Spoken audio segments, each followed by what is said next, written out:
You talk about the numbers, then you talk about family again, and then you talk about the numbers, talk about family. 6 in the morning starts with a mosque, then the cats are fighting, people are screaming on the street. People will be like standing by the door to try to like slip in when the door opens to get in front of you. I see kids staying up until 12. I'm like, what? Hello everyone and welcome to the newest video. I know I haven't filmed a video in a very long time, and that's because I haven't really been to any very interesting destinations. But if you want to see videos featuring my insights and my expertise from 10 years of running the channel, 12 years of running the channel, then let me know in the comments below. Today's video was filmed by Will, a South African videographer who had reached out to me, so big thanks to him. And if you liked it, please go ahead, give it a like. And of course, if you like the topic of dating around the world, cultural differences, all that stuff, make sure to subscribe to the channel so you get more videos like it. All right, on to the video.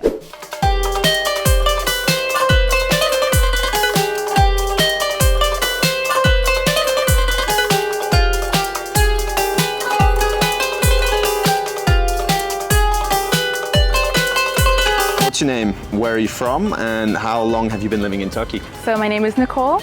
I'm Jamaican American. I grew up in the States and I've been living in Turkey for about a year. I'm Vera, I'm from Russia, and I've been living in Turkey for like 8 months. Well, my name is Mike. I'm from the US. I'm half Turkish, half American. I've been here for about 10 years now. What did you expect before moving here, and how did reality compare?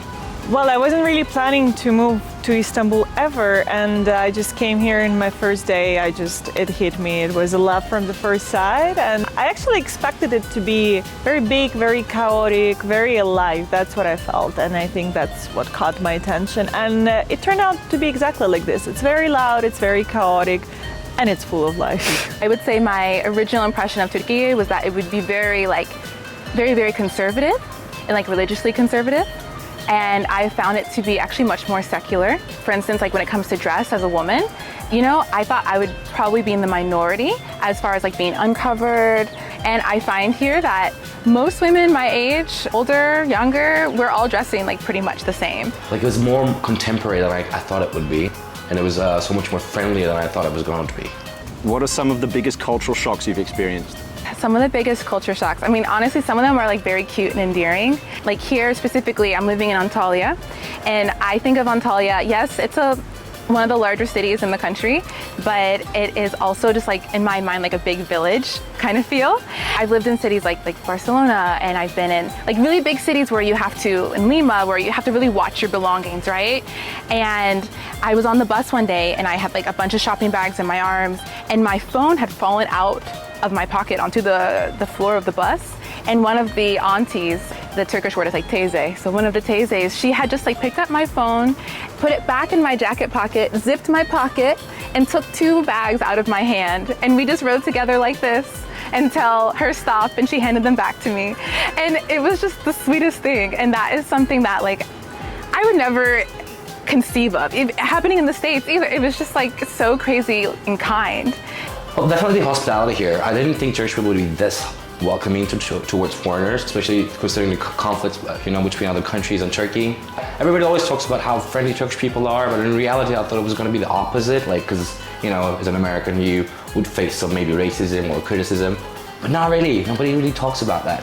Everybody just talks about you and if you like Turkey or not. So it was really amazing. You know, people really host people very well in here, and as well as known, the Turkish people just take care of their guests. Of course, how religiously influenced this country is, and specifically Istanbul. At the same time, Istanbul is very diverse, and that was a cultural shock, how a completely different type of people in terms of lifestyle, religion, beliefs, and everything are kind of mixed in this pot called Istanbul. Another culture shock would be like how early you talk about like religion and politics and some of these topics that, for me coming from the States, those are the last things you talk about with a friend or a new person, I mean, never an acquaintance, like just we would not do it. And here it's the first things. And like asking about marriage and children upon first meeting someone is also just very normal. And it's a bit weird, I think, if you were to shy away from answering them, that makes you look like, oh, you're not very trustworthy, like what's wrong with you? You know, so I definitely have had to become much more comfortable with having maybe deep or significant conversations with people that I don't know very well. When it comes to my culture, I'm a bit sarcastic person. The Turkish people don't understand sarcasm so much. So it was something that was funny for me. Like I would make a joke and they would literally like not understand it, or they would take it literally. And when I would explain that it's a joke, and it would turn into something really funny. I think a cultural shock for me is all the cats. And the cats, oh, yes, of course. Cats, as you can see, no one invited him for the interview, but my theory is like after death, all cats come to Istanbul. You know, it's their own personal paradise. So in my life, and also for Turkish people, family is important. If I was left an option with to decide with my best friend or my mom or my sister, I'm not gonna hesitate. I'm gonna pick my family. What's been your favorite part about living here? you go out on the street and you have no idea what the day is going to bring you. It can go absolutely any way. You can meet absolutely different people, end up in places you didn't know, and basically absolutely anything can happen in Istanbul in one day. I think my favorite part about living in Antalya has definitely been the people. I think the foreigner community here in Antalya is really tight-knit and really lovely. But then I also think the local community, it's really great because I think in some places, especially when you have a foreigner traveler community, they kind of split. There's the locals and then there's, everybody else, the foreigners. And my experience here has been, it's been very easy to have deep friendships on both sides and bring the groups together because Turkish people tend to be very open, to meeting others. And so that's been one of my favorite things is that I've never had a moment where I felt lonely or how am I going to find someone to go to this event, or if I go to this place, who will I talk to when I get there? This has never come up. What's been the hardest part to adapt to? Language. They don't really speak English here, so unless you speak Turkish, you're very limited. Sellers on the market or taxi drivers, they desperately want to talk to you and you can't feel this bond with them.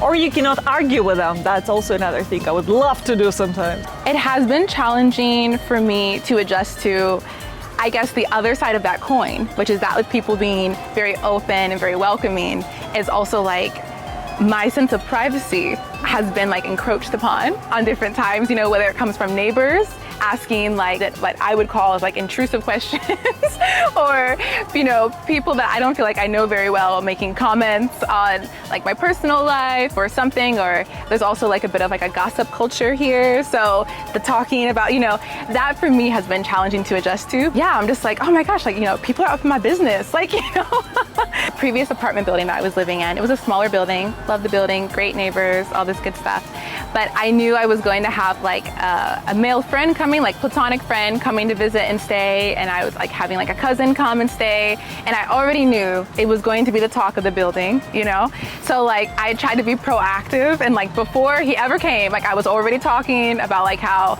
I have my best friend's cousin is coming to visit and blah blah blah, and already was trying to get ahead of the rumors. The way I'm adapted to life, waking up early, going to bed early. Where it comes to my friends start partying at 10, but in my daily life back in the US, back at home, I would be sleeping by 10 p.m., Yeah, Fridays and Saturdays are different, that's okay, these are internationally different, but every day. I see kids staying up until 12, I'm what? 6-year-old not sleeping until 12 a.m.? That's crazy. When you go to the hospital, the public hospital here, you have a doctor's appointment, but people will be standing by the door to try to slip in when the door opens to get in front of you. The line cutting culture is for me out of this world. I could not believe how many grown people were cutting me in line at the airports, at the grocery store, at the hospital. I was there's a queue. We are in the queue. Have you ever made a mistake with local etiquette? Meeting someone and not knowing the right way to greet them. Is it the Turkish hug? It's both sides. Are we kissing also with this one? Is it an elder and I'm supposed to take the hand and kiss the top of the hand? I feel there have been some like that. When we see our best friends, men, so men, they do one head in here, one head is here. Hi. Hi. How are you? head to head. You see, guys? A lot of like bartering and negotiation that goes on. And so like I've been teaching English here. If I post a price, like this is how much it is, you know, to do an hour-long lesson or something, expect that people are going to ask you, okay, but what if, you know, I buy this many? And then what if I pay in cash or I pay today rather than paying in installments? You know, and they'll want to bring the price down, which is, you know, very different from my like business context in the US, for instance, because, you know, in the US, that'd be very rude if someone tells you like, this is how much the service costs. And then you're like, just like openly, just like trying to like just get them down. And you're like, well, I already told you what it costs. Like, what is the conversation with like meetings? Like expect the first, I don't know, 30, 40 minutes of meeting with someone. You're talking about family, you're talking about your life.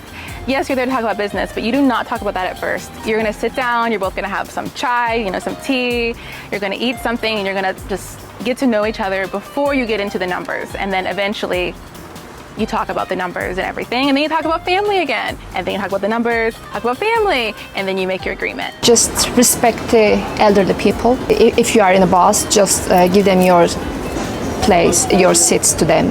It's very important for Turkish people. It depends on where you're in Turkey. Some places don't like when they say no. Like we're offering you tea and you say no, that's a big no-no in many places.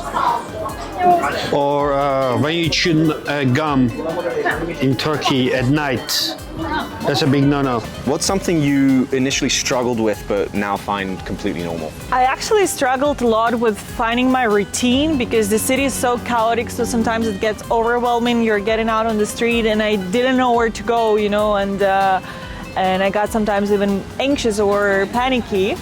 But once I started to go on a calmer pace, which is really difficult in Istanbul, and I slowed down and I just started to discover my neighborhood slowly. I think it got better. And the noise, you know, it's like there's like a joke, and 6 in the morning starts with a mosque, and then the cats are fighting, then people are screaming on the streets, then kids are running around, and then there's like a party until 5 a.m. So basically that's, and the construction noise, of course.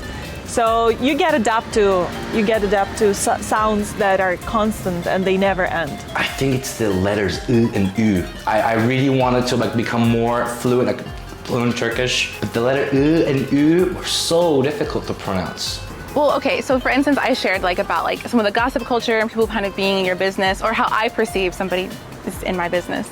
And that was really hard, has been really hard to adjust to. And the days that I've been here that I have felt like, how much longer do I think I want to stay? Do I want to leave? Like, oh, I'm so annoyed. Those days have become fewer just because I have now, like, even now, I even find myself like, when I'm traveling outside of Turkey and I meet people, I even catch myself like asking just like these bold questions like people that I just meet. How has living in Turkey changed you as a person?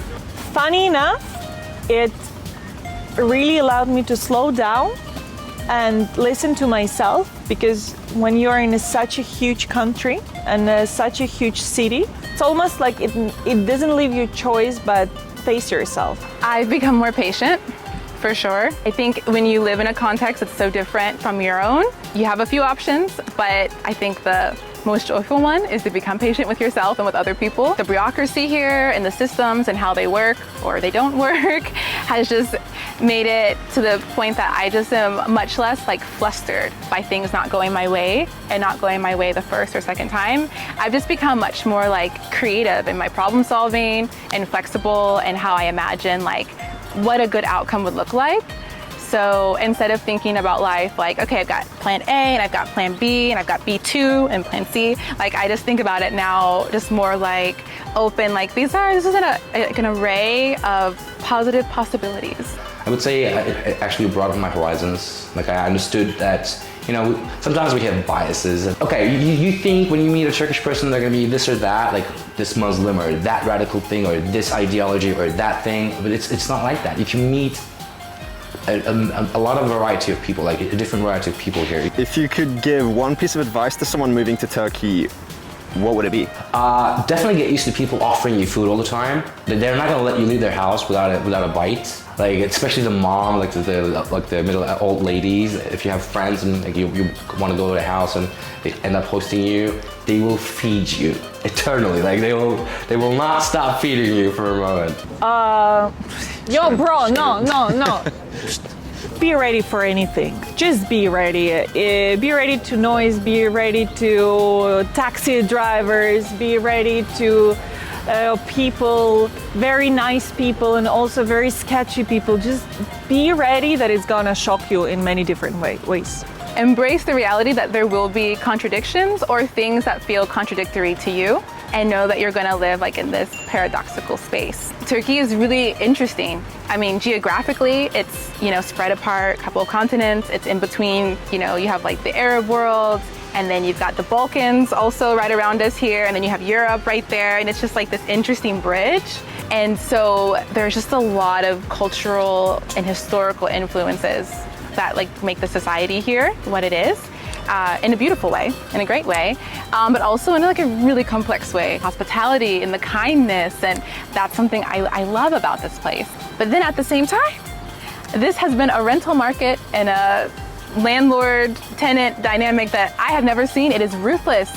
It is ruthless. I mean, it's really hard to find someone that you can trust, that you can rent from, where they're gonna follow through on the contract.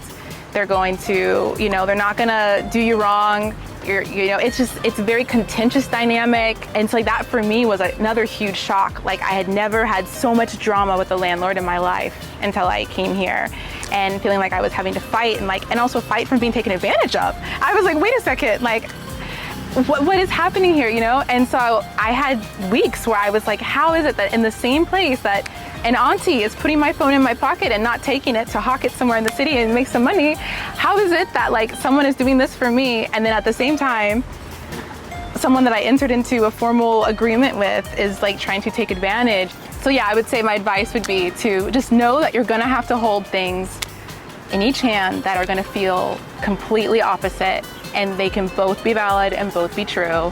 And you can love the place and hate the place in the same day and still stay and have a great life.